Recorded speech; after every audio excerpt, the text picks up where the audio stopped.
오늘 우리가 성탄절인데요. 기쁜 소식은 어떤 것이냐면 오늘 설교가 조금 짧다라는 겁니다. 특성을 했기 때문에 설교를 짧게 준비했는데요. 그럼에도 불구하고 언제 끝날지는 몰라요. 예, 일단 설교를 짧게 준비했습니다. 오늘은 예수님께서 이 땅에 오신 날을 기념하는 그런 크리스마스 주일, 성탄절로 우리가 예배를 드립니다. 우리는 12월 달에 들어와 가지고 예수님께서 이 땅에 오신 이유에 대해서 주일마다 말씀을 살펴봤습니다. 첫 번째로는요, 마태복음 1장에 나와 있는 천사의 말씀이죠. 그 말씀을 통해서 예수님께서는 우리를 구원하러 오셨다라는 것에 대한 말씀을 드렸고요. 그 다음에 두 번째로는 예수님께서 요한복음 10장 10절에 말씀하시기를 생명을 얻되 더 풍성히 얻게 하려 함이라 이렇게 말씀하신 것을 보았습니다. 그래서 예수님께서는 우리에게 생명을 더 풍성하게 주기 위해서 오신 분이다라는 말씀을 우리가 살펴봤습니다. 그 지난 주일이죠. 지난 주일에는 우리가 예수님께서는 이 땅에 섬기기 위해서 오셨다라는 말씀을 하신 것을 살펴봤습니다. 오늘 본문은 오늘 우리가 살펴보기 원하는데 오늘 본문에서 이렇게 말씀하고 있습니다. 38절에 우리가 다른 가까운 마을들로 가자. 거기서도 전도하리니 내가 이를 위하여서 왔노라 이렇게 말씀하고 있습니다. 다시 말해서 우리 예수님께서는 전도하러 오셨다라는 거죠. 예수님이 초기 사역부터 마가복음을 기록하고 있는데요. 본문을 보면은 그런 모습들을 볼 수 있습니다. 가버나움에서 예수님께서 안식일 날 가셔서 가르치셨다라는 거죠. 그런데 그 회당 안에 귀신 들린 사람이 있었다라는 것입니다. 이 사람이요 소리를 지르면서 나는 당신이 누구인지 안다. 그러면서 하나님의 거룩한 자다 이렇게 소리를 지르는 겁니다. 아무리 좋은 말이라 할지라도 이렇게 소리를 지르면은 말씀을 전할 수가 없는 거죠. 이때 예수님께서는 그 귀신에게 명령하시기를 거기서 나오라 그렇게 말합니다. 그랬더니요 그 귀신 들렸던 사람이 경련을 일으키면서 큰 소리를 지르고 귀신이 나갔다라는 것입니다. 회당에 모였던 사람들은 신기한 일을 본 것입니다. 귀신들도 예수님 말에 순종한다라는 거죠. 이런 것들을 자기 눈으로 봤다라는 것입니다. 그래서 이것을 회당에서 나와가지고 가까운 사람들에게 이렇게 말하기 시작한 겁니다. 내가 회당에 갔었는데 글쎄 귀신 들린 사람이 예수님 말 듣고 경련을 일으키면서 떠나더라. 예수님 명령하니까 순종하더라. 이런 말을 사람들에게 말하기 시작했다라는 것입니다. 그런데요 우리가 기억할 것은 이 날이 안식일이다라는 것입니다. 다시 말해서 멀리 가서 이 소문을 낼 수 없다라는 거죠. 그런데 성경은 그렇게 말하고 있습니다. 온 갈릴리에 이 소문이 났다라고 말씀하고 있다라는 거죠. 예수님께서 귀신을 내쫓으니까 온 갈릴리에 사람 소문이 났다라는 것입니다. 안식일 때문에 멀리 가지 못하고 가까운 데 있는 사람들에게 자기가 봤던 내용들을 말하기 시작했다라는 것입니다. 그런데 예수님께서는요 그날 오후에 안식일 오후에 어디 가셨냐면 베드로의 집으로 가셨습니다. 베드로의 집으로 가니까 베드로의 장모가 열병으로 누워 있었다라는 거죠. 이랬을 때 예수님께서는 그 베드로의 장모의 열병을 고쳐주십니다. 그리고 난 다음에 32절에 이렇게 말씀하고 있습니다. 저물어 해질 때에 모든 병자와 귀신 들린 자를 예수께 데려오니라고 말해주고 있습니다. 나는 안식일입니다. 그래서 해 저물었다라는 것은요. 안식일이 지났다라는 거죠. 우리가 잘 아는 것처럼 유대인들은 저녁부터 해질 때부터 그 다음날 해질 때까지를 하루로 생각했다라는 것입니다. 그렇기 때문에 안식일은 그 전날 해질 때부터 그 다음날 해질 때까지가 안식일이었다라는 거죠. 그러니까 안식일이 지났다라는 것입니다. 안식일이 지나니까 사람들이 모든 병자들, 귀신 들린 자들을 데리고 예수님 앞에 나왔다라는 거죠. 다시 말해서 이 말은 무슨 말이냐면 이들이요 예수님의 소문을 믿었다라는 것입니다. 예수님의 소문을 믿었기 때문에 집에 귀신 들린 사람, 집에 앉은 사람, 이 앓고 있는 사람들을 데리고 예수님 앞에 나왔다라는 거죠. 예수님께서 이들을 일일이 다 고쳐주셨습니다. 그러고 난 다음에 새벽에 우리 예수님께서는 기도하러 가셨다라는 거죠. 이때 제자들이 예수님을 찾으러 갔습니다. 그리고 말하는 거죠. 모든 사람이 주를 찾나이다. 이 사람들이 왜 예수님을 찾았을까라는 거죠. 자신의 문제를 해결해 줄 수 있는 분이라는 것을 이들이 알았기 때문에 예수님을 찾았다라는 것입니다. 이 귀신 들린 자도 데리고 왔죠. 뿐만 아니라 이들은요 예수님을 아마도 그들의 지도자로 임금으로 세우려고 했을지 모른다라는 것입니다.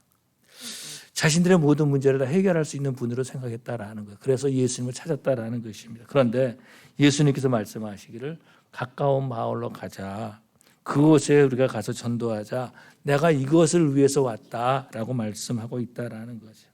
예수님께서 이 땅에 오신 것은요, 정치력을 가지기 위해서 오신 것도 아니다라는 겁니다. 어떤 권력을 행하시기 위해서 오신 것도 아니다라는 거죠. 이 땅에 오신 목적은요, 전도하기 위해서 오셨다라는 것입니다. 이것을 모르는 사람들은요, 예수님은 내 문제를 해결해 줄 수 있는 사람으로 착각하고 있다라는 거죠. 예수님께서 내 문제를 해결해 주실 수 있는 분으로 생각한다라는 거. 진짜 예수님께서 오신 이유를 모른다라는 거예요. 그러다 보니까 어떻게 됩니까? 자신의 문제가 해결되면은 그런 다음에 예수님 옆에 나오지 않는다라는 겁니다. 병이 아플 때는, 병들어서 아플 때는 예수님 나를 고쳐주십시오라고 말하지만은 막상 병에서 고침 받으면은 문제가 해결됐잖아요. 더 이상 예수님 필요하지 않는다라는 겁니다. 그러니까 예수님 옆에 나가지 않는다라는 거예요. 이런 사람들은요, 예수님이 이 땅에 오신 이유를 모르는 사람들이다라는 것입니다. 그런데 예수님께서 말씀하시기를 나는 이 땅에 오기를 전도하기 위해서 왔다라고 말씀한 거죠. 천국 복음을 위해서 전도하기 위해서, 천국 복음을 전하기 위해서 오셨다라는 것입니다. 그래서 우리 예수님께서는 말씀하시기를 1장 15절에 말씀하시기 이르시되 때가 찼고 때가 찼고 하나님의 나라 가까이 왔으니 회개하고 복음을 믿으라 하시더라. 이렇게 말씀하고 있는 것을 볼 수 있습니다. 예수님께서 이 땅에 오신 것은요, 회개해서 하나님께 돌아오게 하기 위해서 예수님이 오셨다라는 것입니다. 우리가 죄 가운데 있고 죄를 사랑하고 살았다 할지라도 우리 하나님께서 이제 새로운 일을 행하신다라는 것입니다. 구원의 길을 열어주신 거죠. 예수님은 구원자로 이 땅에 오셔서 복음을 전하셨습니다. 더 많은 사람들의 기쁜 소식을 전하셨다라는 것입니다. 예수님이 이 땅에서 어떤 인기를 얻기 위해서 오신 것도 아니다라는 거예요. 예수님은 자기 얼굴을 내세우기 위해서 오신 것도 아니다라는 겁니다. 예수님이 이 땅에서 다스리기 위해서 이 땅에 오신 것도 아니다라는 거예요. 죄악 가운데 암흑 가운데 있는 사람들을 불쌍히 여기시고 그들을 구원하기 위해서 이 땅에 오셨습니다. 그래서 예수님께서 이 땅에 오셔서 그 기쁜 소식을 전하기 위해서 오셨다라는 거죠. 예수님께서 말씀하시기를 회개하라 천국이 가까웠느니라 라고 말씀하고 있는 것을 볼 수 있습니다. 천국이 가까웠느니라 라는 말은요, 천국이 손끝에 와 있다라고 하는 말이죠. 예수님이 이 땅에 오심으로 말미암아서 하나님의 나라가 임했다라는 것입니다. 전도하는 것은 무엇입니까? 하나님께 돌아오라고 전하는 것이 바로 전도라라는 거죠. 하나님 나라가 임했기 때문에 그렇다라는 것입니다. 그런데 그 당시에 이스라엘 백성들을 보면은요, 이스라엘은 로마의 억압 가운데 있었습니다. 로마의 압제 가운데 있었다라는 거예요. 그렇기 때문에 예루살렘이라 할지라도 그곳에서 로마 군인들이 가면은요, 이스라엘 사람들은 두려워했다라는 것입니다. 마치 조선이 한국이 일본 사람들의 억압 가운데 있을 때에 일본의 순사들이 길을 걸어갈 때에 힘없는 우리 할아버지 할머니들이 무서워했던 것처럼 그렇게 두려워했다라는 것입니다. 나라를 잃었기 때문에 두려워한 거죠. 힘이 없다라는 것입니다. 희망을 잃어버리고 말았다라는 것입니다. 그들에게 우리 주님께서 전하셨던 말씀은 어떤 것입니까? 하나님 나라가 임하였다. 이제는 하나님이 다스리신다라는 것을 증거한다라는 것입니다. 근데 이 세상의 그리스도인들 보면은요, 하나님 만날 준비를 하지 않고 사는 사람들도 있다라는 것입니다. 그러면서 교회를 다니는 거예요. 그러면서 너무나 당연하게 말한다라는 것입니다. 뭐라고 말합니까? 죽어봐야지 알지 내가 어떻게 천국 갈지 어떻게 하느냐라고 말한다라는 거예요. 그런데 그것처럼 미련한 말이 없다라는 거예요. 죽어봐야 해서 압니다. 아는데 기회가 없는 거죠. 예수 믿을 기회가 없다라는 것입니다. 얼마나 슬픈 얘기입니까? 죽으면 기회가 사라진다라는 것입니다. 우리가 이 땅에 살 때에 예수님을 믿고 영접할 수 있는 것이지 죽은 다음에는요, 우리가 예수님을 믿을 수가 없다라는 것입니다. 하나님 나라의 확신을 가지고 사는 사람들도 있죠. 그런 성도들도 있다라는 것이죠. 그런 성도들은요, 날마다 하나님 나라를 소망하고 살아간다라는 것입니다. 주님 만날 준비를 하고 살아가는 거죠. 그런 사람들은 예수님을 전하는 삶을 살아갑니다. 내가 예수를 믿고 구원받았으니까 당신도 예수 믿고 구원받으십시오. 나와 같이 천국에 갑시다 하고 전한다라는 것입니다. 그래서 예수님은요, 이 땅에 살면서 복음을 전하시면서 사셨다라는 거죠. 뿐만 아니라 예수님의 제자들도 그런 삶을 살았습니다. 어떤 삶을 살았습니까? 복음을 전하는 삶을 살았다라는 거죠. 그래서 어떤 제자들은요, 이집트로 가서 복음을 전하고, 또 어떤 제자들은 로마에 가서 전하고, 또 어떤 제자는 인도에까지 가서 복음을 전했다라는 거죠. 그런 놀라운 것은요, 전도하기 위해서 사도들만 간 것이 아니라 사도들이 갈 때에 성령 하나님께서 함께 동행하신 줄로 믿습니다. 이 사도들은요, 이 제자들은 다른 것을 전한 것이 아니라 예수님과 함께 있으면서 예수님께 들었던 얘기를 들었다는 거예요. 길을 가시면서 예수님께서 행동했던 것들을 전했다라는 것입니다. 예수님 만난 사람들에게 무슨 말을 했는가라는 것을 전했다라는 거예요. 뿐만 아니라 배를 타고 가다 풍랑을 만났을 때에 예수님께서 무슨 일을 하셨는가, 그것을 전했다라는 것입니다. 내가 체험한 예수를 전했다라는 거예요. 마치 회당에서 귀신 들린 사람에게 예수님 명령했을 때에 그 명령을 듣고 귀신이 떠나갔다는 말을, 그 소문을 전했던 것처럼 제자들도요, 그들이 본 것을, 그들이 느낀 것을, 그들이 들은 것을 전했던 것을 볼 수 있습니다. 멀리 가기보다는 내가 만나는 사람들에게 예수 믿는 사람들은 이렇게 사는 것이다라고 전해준다라는 거죠. 근데 사람들이 그렇게 말합니다. 나는 전도하는데 전도가 되지 않아요. 그렇게 말합니다. 왜 전도가 되지 않습니까? 사람들이 꼭 거짓말하는 것 같거든요. 다시 말해서 이런 겁니다. 요즘 무슨 주식이 올라간대. 그런데 자기는 그 주식을 사지 않는 거예요. 요즘 뭐 비트코인을 사야 되는데, 그런데 자기는 비트코인 안 사는 거예요. 그러면 누가 사겠습니까? 아무도 안 산다라는 거죠. 그런 것처럼 예수님을 전하는데 꼭 거짓말하는 것처럼 전하고 있다는 겁니다. 예수님을 전하는데, 전도한다 그러는데 그 삶은 예수님을 닮아가는 삶이 아니다라는 거예요. 천국 갑시다 그러는데 꼭 지옥 갈 사람은 그런 모습으로 살아가고 있거든요. 누가 그 말을 듣겠습니까? 아무도 믿지 않는다라는 거죠. 그런데 예수님께서는 전도하기 위해서 다른 지방으로 가셨다라는 것입니다. 사람들이 예수님을 찾고 있었습니다. 그럼에도 불구하고 예수님은요, 전도하기 위해서 다른 지방으로 가셨다라는 거예요. 제자들도 다른 지방으로 갔던 것을 볼 수 있습니다. 오늘날도 우리 예수님은 우리에게 전도하기를 원하시는 거죠. 예수님을 전하는 그곳에 우리 주님께서 함께 하시기 때문에 그렇다라는 것입니다. 마태복음 28장 마지막 절에 말씀하시기를 우리 주님께서는 세상 끝날까지 너와 항상 함께 있으리라라고 말씀하고 있습니다.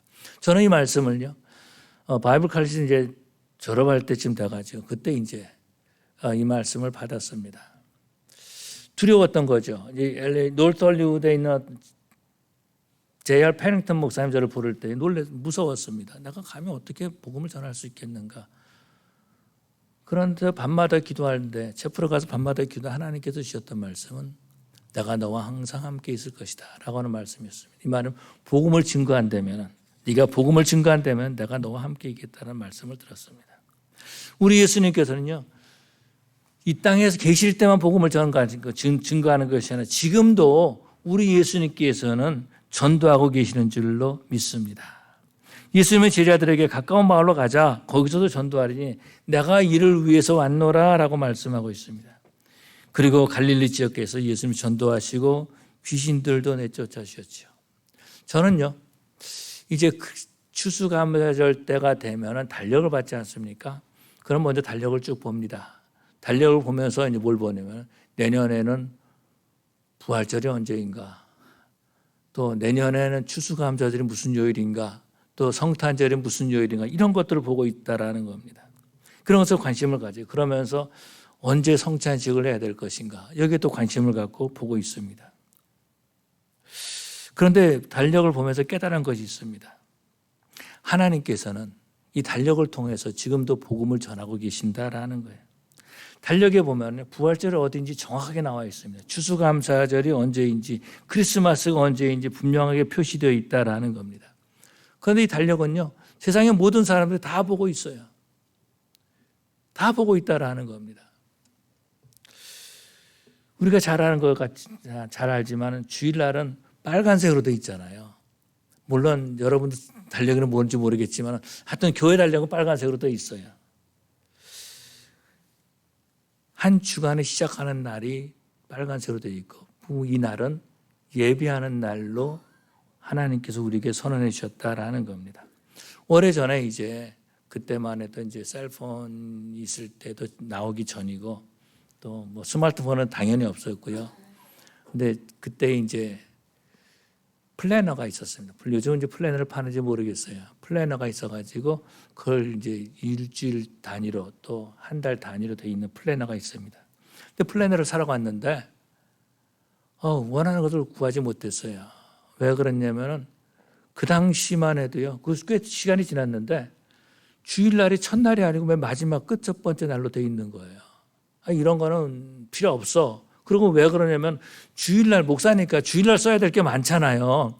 근데 주일날은 쭉 칸이 너무 작은 거예요. 그냥 조그맣게 그냥 주일 하나 거기 그냥 끼워서 집어넣었다라는 겁니다. 그것이 플래너였습니다. 그래서 그때 플래너를 사지 못했는데 아직도 그런 마음이 있어요. 언젠가 세상이 더 악해지면은 이제 달력에도 빨간색으로 되어 있는 주일날이면 마지막으로 가지 않겠는가. 그런 생각을 저는 가져봅니다. 우리 하나님께서는 우리에게 선언하고 계시. 이 날은 하나님 앞에 예배하는 날이다라고 선언하고 있다라는 거. 어떤 날? 매주의 첫 번째 날은 하나님 앞에 예배하는 날이다라고 선언하고 있다라는 것입니다. 그리고 우리에게 외치시는 거죠. 하나님께 돌아오라고 예배의 자리로 나오라고 외치시는 줄로 믿습니다. 오늘 우리는요 크리스마스 예배를 드립니다. 성탄절 예배를 드린다라는 거죠. 성탄절 하면 세상의 모든 사람 다 알고 있습니다. 예수님이 이 땅에 태어나신 날로 사람들은 알고 있다라는 거예요. 부활절은 어떻습니까? 예수님께서 부활하신 날을 알고 있다라는 것입니다. 사람은요 죽으면 다시 살 수 없는 거죠. 그런데 예수님께서 부활하셨음을 세상 사람들 다 알고 지키고 있다라는 겁니다. 달력이 그렇게 정해져 있어요. 이 말은 무슨 말입니까? 우리 예수님이 하나님이시다라는 거죠. 사람이 아니라 하나님이시다라는 겁니다. 또 예수님께서 십자가에 죽으셨음을 사람들은 알고 있다라는 거예요. 왜 죽으셨습니까? 우리 죄를 용서하기 위해서 십자가에 죽으셨다라는 것입니다. 이 모든 것들을 알고 있습니다. 그래서 예수님은요 해마다 우리 달력을 통해서라도 부활절과 크리스마스를 통해서 우리에게 기쁜 소식을 복음을 전하고 있는 줄로 믿습니다. 그런데 사람들은 예수님의 복음 사역을 자꾸 막으려고 한다라는 거죠. 그것이 어떤 겁니까? 메리 크리스마스라는 말을 사용하지 않으려고 노력한다라는 것입니다. 그래서 메리 크리스마스 대신에 해피 홀리데이 이런 말을 쓴다라는 거죠. 문화적으로 경제적으로 이런 것들을 막고 있다라는 것입니다. 메리 크리스마스라는 말 대신에 다른 말을 사용하도록 유도한다라는 거죠. 그래서 요즘부터 보면은요, 크리스마스 카드를 사러 가면은 메리 크리스마스라고 적혀져 있는 카드를 찾아보기 힘들어요. 그런 카드를 보면은 마음에 안 들어요, 그림들이. 다른 말로 돼 있는 해피 홀리데이라고 돼 있는 그런 크리스마스 카드가 그림도 좋다라는 겁니다. 근데 메리라는 말은요, 헬라어로 기쁨 혹은 좋은이라는 말입니다. 크리스마스라는 말은 크라이스트 플러스 마스라는 말이죠. 예수님과 예배, 미사, 예배 이 말이 합성하다라는 겁니다. 이 말을 구태여 풀이한다면은 그리스도의 탄생을 축하하는 행복한 예배 이렇게 번역해 볼 수 있다라는 것입니다. 그런데요, 이 TV나 인터넷 매체를 통하여서 예수님을 빼버리고 있다라는 거예요. 크리스마스는 예수 없는 크리스마스를 사람들이 만들고 있다라는 겁니다. 우리는 예수님께서 전도하고 계심을 막지 말아야 된다라는 거예요. 근데 요즘은요, 메리 크리스마스 인사하시는 분들이 많지 않다라는 거예요. 여러분, 그 메리 크리스마스라고 인사하는 사람들의 말을 언제 들어봤습니까?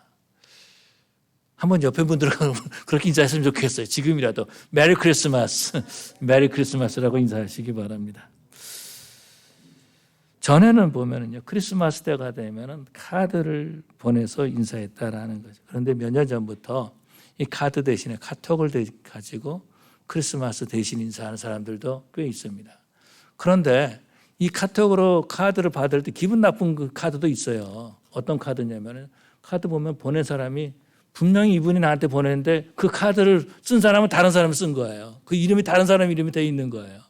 그것도 그냥 너무나 자연스럽게 보내고 있다라는 것입니다. 근데 요즘은 어떻습니까? 그런 카드도 받아보기 힘든 세대에 우리가 살고 있다라는 것이죠. 예수님이 전하신 이 복음, 예수님을 전하는 사람들이 바로 하나님께서 인정하는 복받은 사람들인 줄로 믿습니다. 그래서 우리는요, 메리 크리스마스라고 인사할 뿐만 아니라 이 절기를 감사함으로 우리가 지킨다라는 것입니다. 우리 예수님께서는요, 크리스마스를 통해서라도 기쁜 소식을 전하시는 하나님이십니다. 두 번째로는요, 예수님이 전도하셨는데 우리도 마치 전도해야 된다라는 겁니다. 예수님께서 제자들에게 우리가 다른 마을로 가자 이렇게 말했습니다. 예수님께서 혼자 가신 것이 아니다라는 거예요. 제자들과 함께 가셨다라는 것입니다. 안타까운 무엇입니까? 나는 예수님을 믿는 사람입니다. 나는 예수를 따르는 사람입니다. 나는 예수님의 제자입니다. 라고 말하는데 전도하지 않는다라는 거죠. 예수님께서는 분명히 전도하기 위해서 이 땅에 오셨다라고 말했는데 전도하지 않는다라는 겁니다. 그 말과 행동에서 오히려 전도를 방해하고 있다라는 것입니다. 예수님은 제자들을 따라 제자들을 데리고 다른 마을로 갔습니다. 제자들도요, 예수님을 따라서 다른 마을로 갔던 거죠. 복음을 전하기 위해서 예수님과 동행했다라는 것입니다. 요즘 보면 참 전도가 힘들죠. 어렵다라는 겁니다. 말로만 해가지고는 안 들어요. 그래서 전도하기 전에 막 빵도 갖다 주고 떡도 갖다 주고 뭘 갖다 주고 계속 선물하고 난 다음에 섬기고 난 다음에 그런 다음에 교회 갑시다. 전도하는 예수 믿읍시다. 그래야지 믿을까 말까 하는데 그냥 처음 본 사람에게 예수 믿으십시오. 그러면 너나 믿어라 이렇게 말하고 있다는 거죠. 안타까운 거죠. 예수님은 제자들과 함께 복음을 전하셨습니다. 그리고 그곳에 가셔서 귀신도 쫓아내시고 많은 사람들을 고쳐주시고 복음도 전하셨다라는 겁니다. 우리가 꼭 기억해야 될 것이 있습니다. 예수님께서는 전도하기 위해서 오시고 전도하셨는데 예수를 믿는다고 하는 내가 전도하지 않으면 예수님이 어떤 마음을 가지실까라는 겁니다. 너 참 잘한다. 내가 너를 볼 때마다 기쁘다. 이런 마음을 가지시겠습니까? 참 슬프다. 이런 마음을 가지시겠습니까? 나는 전도하러 왔는데 그래서 네가 예수 믿게 됐는데 너는 왜 전도를 안 하냐? 이런 말씀 그런 말씀 하시지 않겠습니까? 예수님은 승천하시기 전에 제자들에게 말씀하시죠. 사마리아 땅끝까지 이르러 내 증인이 되리다 라고 말씀하셨습니다. 성령을 체험한 제자들은요, 예수님을 전하는 삶을 살았다라는 겁니다. 예수님의 사역을 계속해서 진행해 나갔다라는 것입니다. 그래서 저와 여러분들이 예수를 믿게 된 거예요. 누군가가 복음을 전하고 누군가가 복음을 전하기 위해서 피를 흘리고 누군가가 복음을 전하기 위해서 고통당하고 누군가가 복음을 전하기 위해서 희생했을 때에 그 복음이 나에게까지 전해졌다라는 것입니다. 2000년 동안 예수님의 복음을 전한 사람들이 쭉 있죠. 나에게까지 연결된 복음의 사슬이 있다라는 것입니다. 그런데 이 복음의 사슬을 내가 끊어버리면 어떻게 되겠습니까? 예수님은 전도하기 위해서 구원의 역사를 이루어 가시는 하나님이십니다. 그래서 우리 예수님은요, 이 땅에 오시 전도하시고 저와 여러분들도 예수님을 믿은 사람들도 전도를 받은 사람들도 전도하기를 원하신다라는 거죠. 사도행전은 누가 갔었죠. 사도행전을 누가가 썼는데 그러다 보니까 누가는 사도 바울과 동행해서 그 여행에 같이 동참했던 사람입니다. 그렇기 때문에 사도행전을 보면은요, 이 사도 바울의 사역을 자세하게 볼 수 있다라는 것입니다. 사도 바울을 보면은 예수를 만난 다음에 그 즉시 예수님을 증거하기 시작했다라는 거죠. 전도는 쉬운 일이 아닙니다. 바울이 예수님을 전하니까 나는 바울을 죽이지 않으면 먹지 않겠다는 사람들도 꽤 있었다라는 것입니다. 바울이 전도하는 길을 하는데 그 길을 따라가면서 방해했던 그런 사람들도 있었다라는 거예요. 바울은요, 전도하다가 맞기도 하고 감옥에 갇히기도 했다라는 거죠.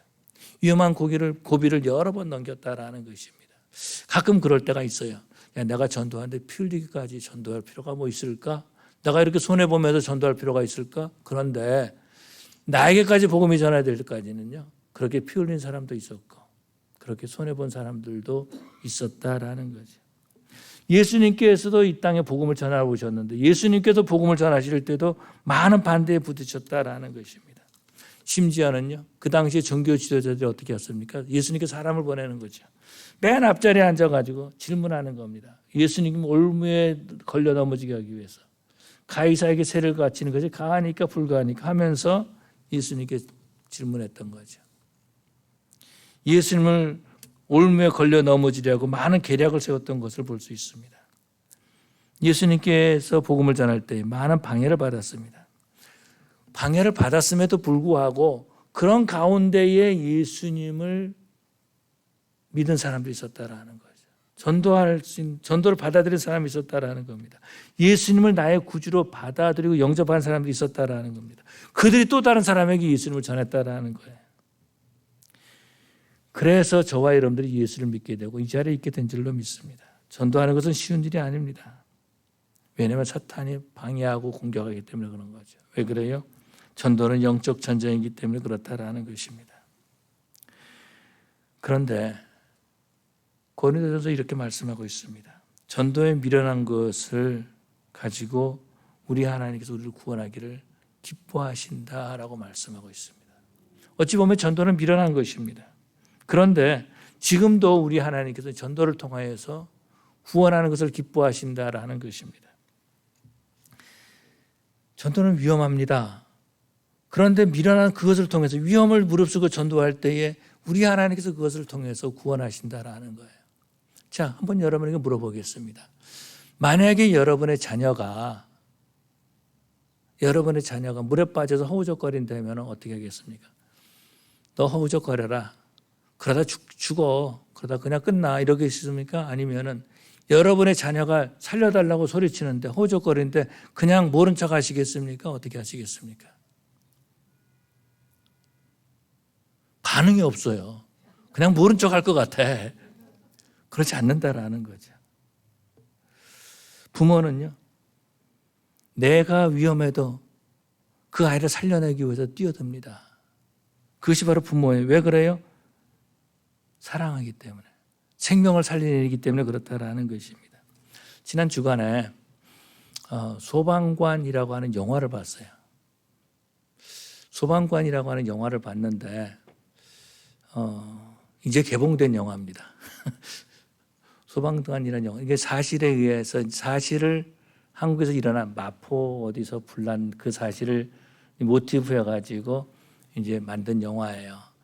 근데 사람들을 구하기 위하여 소방관들이 많이 죽었대요. 그래서 이제 그 영화를 만들었다라는 거죠. 약 한 그 불난 곳에서 150m 정도 떨어진 곳에 소방차를 주차할 수밖에 없었어요. 왜 그러냐면은 사람들이 불법 주차를 해가지고 소방차가 지나갈 수가 없었다라는 거죠. 그래서 사람들이 많이 죽었어요. 소방관들이 죽었다라는 겁니다. 그런데 저는 그 영화를 보면서요, 거기 소방관이 하는 그 대사가 하나 있습니다. 뭐라 그러냐면요, 생명을 살리는 일이기 때문에 내가 이 일을 합니다. 위험한 일이지만 생명을 살리는 일이기 때문에 내가 한다라는 거예요. 그러면서 또 어떤 소방관은 내가 이 생명을 살리는 그 일에 일할 수 있는 자격이 내게 있을까? 그러면서 고민하는 모습들을 볼 수 있습니다. 전도는요, 생명을 살리는 일입니다. 그래서 예수님께서 이 땅에 오시고 생명을 살리기 위해서 오셨다라는 거죠. 그래서 예수님께서는 이제는 우리가 다른 마을로도 가자. 거기서도 전도하겠다라고 말씀하고 있습니다. 그렇다면 저와 여러분들도 예수님이 하신 일들을 계속 해서 생명을 살리는 데 쓰임받을 수 있는 그런 우리 그레스인교회 성도들 되시기를 간절히 축원합니다. 기도하시겠습니다. 사랑의 아버지 하나님 감사합니다. 주님께서 저희들을 사랑해 주셔서 오늘도 주의 전에 불러주시고 성탄절을 맞이해서 우리 아버지 앞에 예배하기 주심을 감사합니다. 우리 예수님께서는 이 땅에 오실 때 전도하기 위해서 오셨다라고 하시면서 다른 마을로도 가자라고 말씀하셨던 것을 보게 되는데 아버지 하나님, 우리는 전도하지도 않으면서 이곳이 좋사오니 하고 있지는 않습니까? 우리 자신을 돌이켜보게 하여 주시옵시고 생명을 살리는 데 쓰임받는 저희들 되게 하여 주시옵소서. 예수님께서 생명을 살리기 위해서 이 크리스마스를 우리에게 주신 것을 기억하게 해 주시옵시고 단지 놀고 선물을 받고 기뻐하는 것이 아니라 영혼을 살리는 데 쓰임받는 우리 교회 우리 성도들 되게 하여 주시옵소서. 감사하며 예수님 이름으로 기도 올리옵나이다. 아멘.